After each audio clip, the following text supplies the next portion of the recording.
전도서. 전도서는 성경의 지혜문학의 하나로서 이렇게 시작합니다. 다윗의 아들 예루살렘 왕 코헬렛의 말씀이라. 히브리어로 코헬렛은 사람들을 모으는 자를 의미하는데 이 경우 배우려고 모인 것이므로 우리말로는 주로 전도자로 번역되며 그는 다윗 왕의 아들 또는 후손이라고 표현됩니다. 이 인물이 과연 누구인지에 관한 견해는 다양합니다.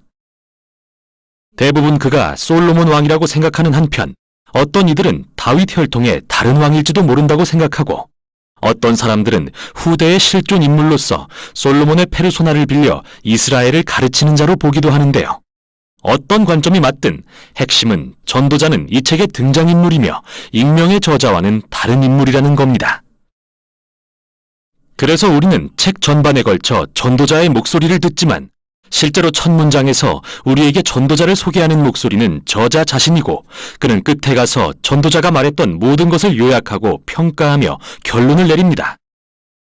이렇게 저자는 우리가 전도자의 말을 잘 듣고 스스로 결론을 내릴 수 있도록 도와주는 거죠. 그렇다면 전도자는 무슨 말을 하려는 걸까요? 저자는 전도자의 기본적인 가르침을 처음과 끝에서 이렇게 요약합니다. 헤벨 헤벨, 모든 것이 정말 헤벨. 대부분의 성경은 헤벨이라는 말을 헛되다로 번역하지만 이는 개념의 핵심을 제대로 담아낸 게 아닙니다. 히브리어로 헤벨은 수증기 또는 연기라는 뜻인데요.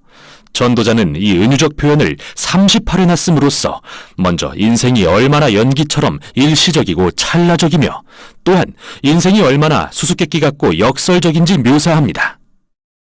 잡힐 것처럼 보이지만 막상 잡으려 하면 아무것도 잡히지 않는 연기처럼 말이죠. 이 세상에는 아름답고 선한 것들이 많지만 그것을 즐기는가 하면 비극이 찾아와 모조리 날려버리고 우리 모두가 정의를 믿지만 항상 선한 사람들에게 나쁜 일이 일어나죠. 이렇게 인생은 언제나 예측할 수 없고 불안정합니다. 전도자는 이것을 바람을 잡는 일, 헤벨이라고 말합니다. 좀 우울해지네요. 그는 대체 왜 이런 말들을 하는 걸까요? 저자는 기본적으로 하나님과 무관하게 인생의 의미와 목적을 세우려는 모든 방법을 전도자를 통해 무너뜨리려 하는 겁니다. 즉 우리가 결국 의미 없이 사라질 것들에 애를 쓰며 감정을 허비하고 있다고 생각해서 전도자를 통해 현실에 대한 엄중한 교훈을 주는 겁니다. 특히 서론과 결론에 나오는 시에서 명확히 보여주는데 먼저는 시간, 다음은 죽음에 대한 것이죠. 전도자는 우리가 열심히 일하고 성취하는 것이 의미 있다고 믿으며 평생을 다 보내지만 과연 그런지 멈춰서서 끊임없이 흘러가는 시간을 묵상해보라고 합니다. 이 세상에서 인류가 행하는 많은 노력에도 불구하고 사실 바뀌는 건 없습니다. 물론 우리는 신기술을 개발하고 나라들은 흥망성쇠를 거듭하지만 산에 올라가 보세요. 산이 신경 쓰기나 하는지. 산은 누구보다 오래전부터 있었고 앞으로도 계속 있을 겁니다. 100년 후 누구도 여러분이 한 일을 기억하지 않겠지만 산은 여전히 거기 있을 것이며 바닷가에 부서지는 파도도 뜨고 지는 태양도 그대로 있을 겁니다. 시간은 결국 우리를 지우고 우리가 소중히 여기는 것들도 지울 테죠. 이 정도로는 부족했는지 전도자는 계속해서 죽음에 대해 말합니다. 특히 끝부분에 나오는 이 시에서 말이죠. 그는 죽음은 결국 모든 인생을 균등하게 하고 일상의 많은 활동을 무의미하게 한다고 말합니다. 지혜롭든 어리석든 부자든 가난하든 모두 삼킨다고요. 그 누구든 좋은 삶을 살았든 나쁜 삶을 살았든 결국 죽음을 피할 수는 없죠. 전도자는 시간과 죽음이라는 이 두 개념을 다루면서 우리가 의미와 가치를 부여해온 삶의 모든 일과 그릇된 소망에 대해 생각합니다. 재물, 출세, 지위, 즐거움 말이죠. 열심히 일하면 가치 있는 삶이 된다고 생각하시나요? 여러분이 받는 스트레스와 고생을 생각해 보세요. 온갖 근심과 잠 못 이루는 밤도요. 그리고 이제 좀 부유해졌다 싶으면 마음껏 즐기기엔 이미 나이가 너무 많겠죠. 또 여러분의 재산을 누군가에게 남기고 떠날 때가 왔을 때 그들이 여러분의 고생을 기억이나 할까요? 혹은 즐거움이 삶을 가치 있게 한다고 생각할 수도 있겠죠. 하지만 휴가를 꿈꾸거나 주말 파티를 생각하며 일한들 월요일은 어김없이 오는 법. 헤벨, 헤벨. 모든 게 정말 헤벨입니다. 과연 전도자의 주장은 무엇일까요? 우리더러 쾌락주의자나 상대론자가 되라는 걸까요? 아니요. 그건 역시 헤벨일 겁니다.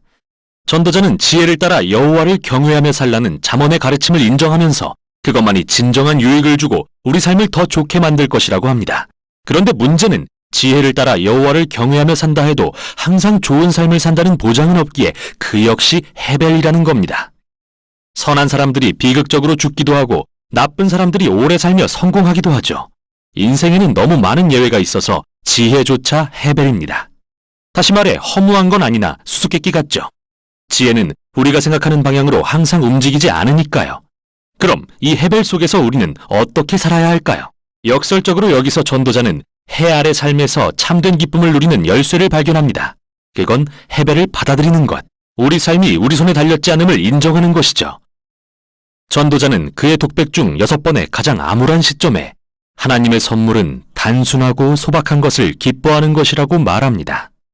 우정, 가족, 좋은 식사, 화창한 날 같은 것 말이죠. 우리가 이것들을 제어하거나 당연히 보장할 수도 없지만 그게 바로 묘미 아닐까요? 하나님을 전심으로 신뢰할 때 자유롭게 되어 비로소 삶을 즐길 수 있게 됩니다. 이래야만 한다고 믿는 삶이 아니라 있는 그대로의 삶을 말이죠. 왜냐하면 삶이란 어떠해야 한다는 나의 기대조차 결국은 헤벨, 해 아래 모든 것이 헤벨이기 때문입니다.